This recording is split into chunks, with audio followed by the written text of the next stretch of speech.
Good morning, you lovely people. What a contrast. What a contrast from last time. You know, the theme was snow and everything. And now we have a glorious day today. And I think it's all down to the energy that you guys bring today, all the radiant energy in the room today. I'm Kuldeep. I'm Kuldeep Singh I'm the Patient Experience Manager at Walsall Healthcare NHS Trust. And my partner in crime is Dr. Hesham Abdullah. He couldn't be here today, unfortunately. Well, as you put it, he had to go and get some direct patient experience. He got knocked off his bike yesterday and he ended up in A&E. He's okay today, by the way. He's okay. But yeah, so yes, last year we won the overall winners of the overall category and as well as our own category as well. So I'll just take you through a journey, how it was. Yeah, that was in this stage here, our journey began with all the glitter and the glam here. And we started off here. And this was our Walsall Children's Healthcare app that brought us that award. So it's a very basic app, it's a very functional app, and it was born through a patient shadowing exercise. So we shadowed someone and it was Dr. Abdullah who went through it. And then all the idea came from when we were doing that particular exercise. The app itself, it's got all the normal functionality. It's got say frequently asked questions, contact the ward, how to give feedback, get to know the team. So it's got a lot of information videos. So say if someone's going for a CT scan or X-ray or things like that. So when we had a first prototype made, so me and Hashim were just talking about this and we thought, let's do some bit of a user testing. So he took it to his kids and he showed them and said, well, we have just made this, so what do you think? And the first, they looked at it and said, well, it's boring.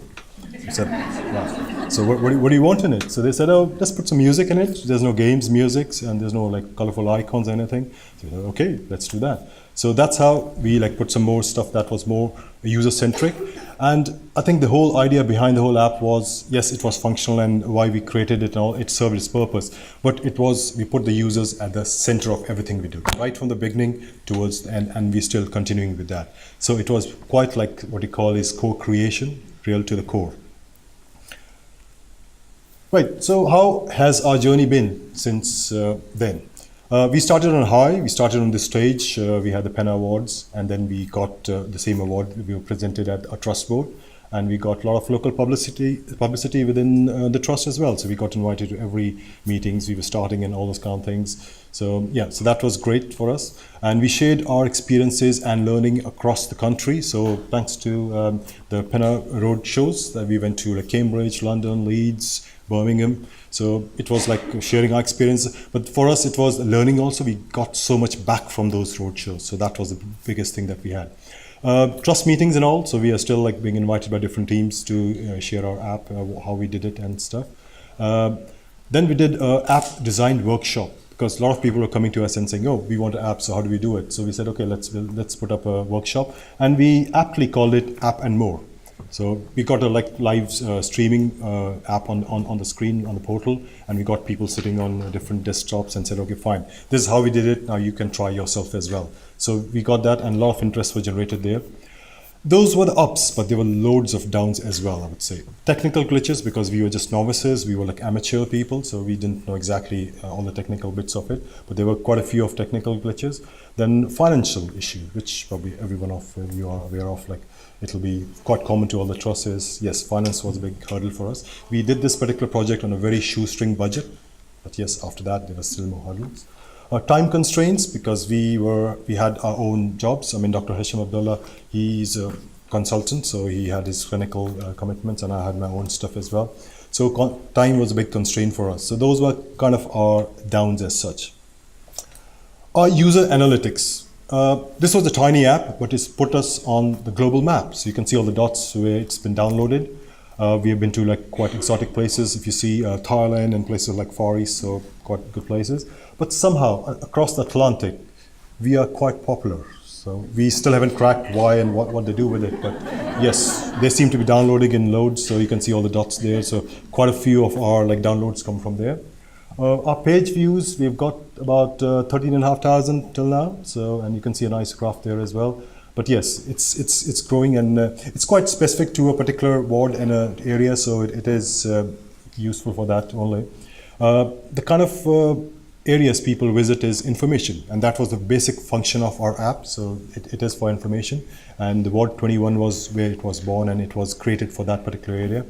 And we had a big staff element in the ward in the app as well. So like staff teaching timetables, guidelines for clinicians. So all this thing is in the same app. So the patient and the staff app was together, and that was something which we didn't initially intend to do, but it came about through user trials and feedback.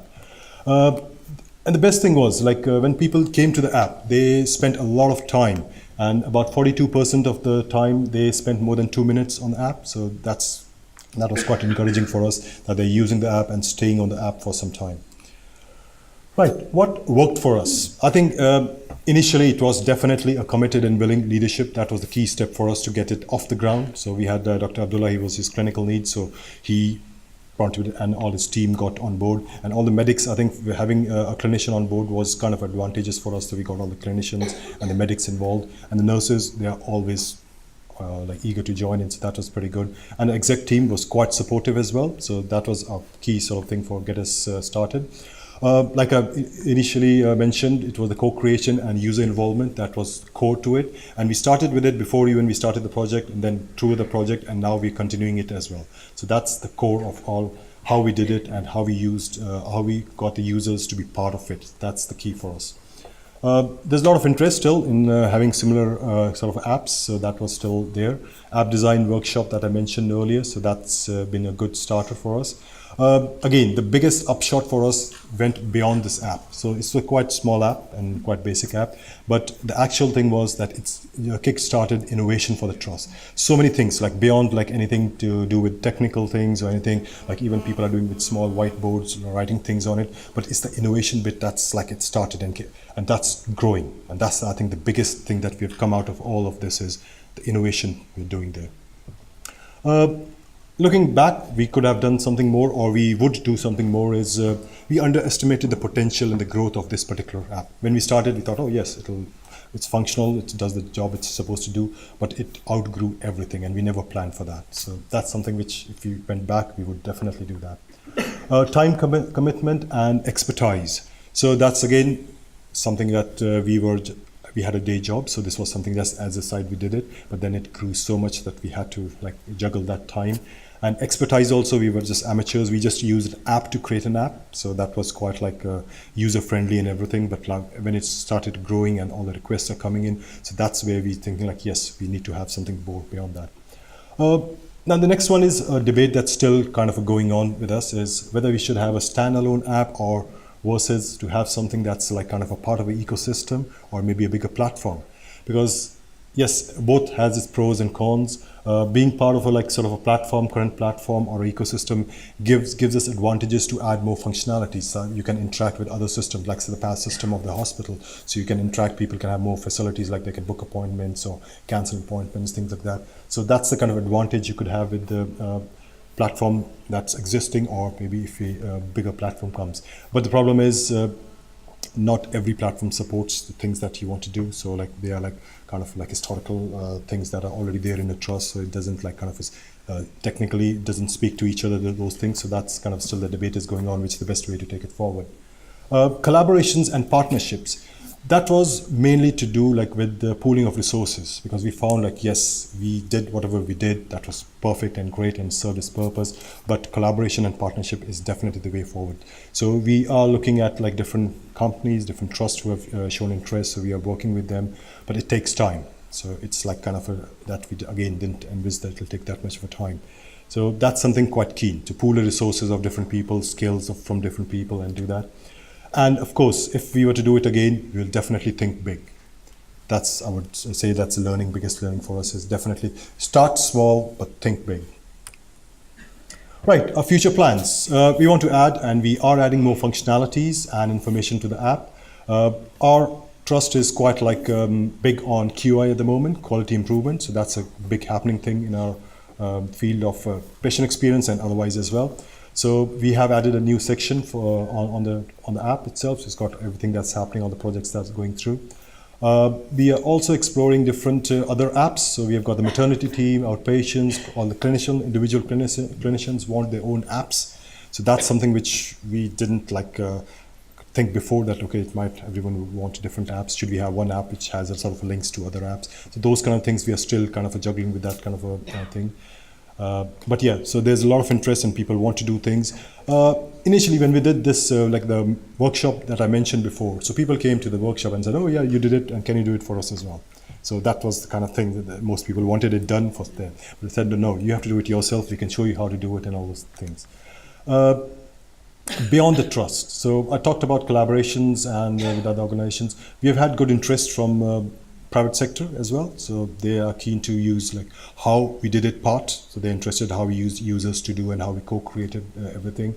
And from their perspective, they'll be bringing in a lot of expertise. So with apps, a lot of things are happening in this role, and many of the apps are like optimized to your trust websites as well. So you can have like something that sits with there. So it's just the like kind of interlinking with current things, and so that if anything has to grow or any app has to grow or any similar like sort of application has to grow, it has to link in with other applications around it. So it's standalone is something which I think doesn't work that great. Yes, initially it did, but yes, that's something that we have learned now. We also would be doing a lot of stuff with our QA project. So we have a QA Academy in the Trust. So all the different projects that come through. So first of all, we'll be sharing our learning with them and say, okay, how we did it and how you can do it kind of a thing. But we want to be part of that every project. So as a patient experience team, as well as whatever learning we've had from this app, we're going to incorporate into all the things. We'll have presentations and maybe part of the training as well. And that's going to be big. Because patient experience and quality improvement are, I think, the biggest things that are currently happening in post-trust, I would say. Right. Thank you very much. That's all about our journey till now, and it is continuing, and best of luck for all the finalists today as well. Thank you.